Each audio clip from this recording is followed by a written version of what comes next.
Plaza Lucero. Yan. The weather is so hot.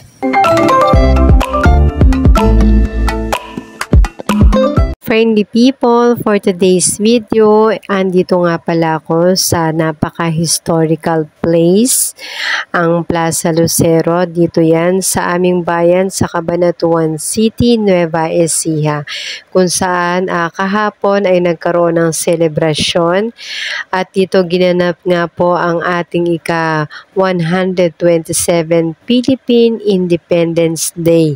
So, dito po ay makikita din natin ang pinaka dead place ni General Antonio Luna dito sa Cabanatuan City. At ito po ay talaga naman pong napakagandang lugar, napakagandang plaza at napaka-historical na plaza kung saan ito ay isa sa mga tourist destination at tourist attraction dito sa aming bayan sa Cabanatuan City.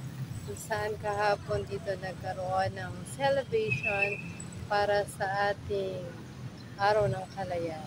Thank you for watching.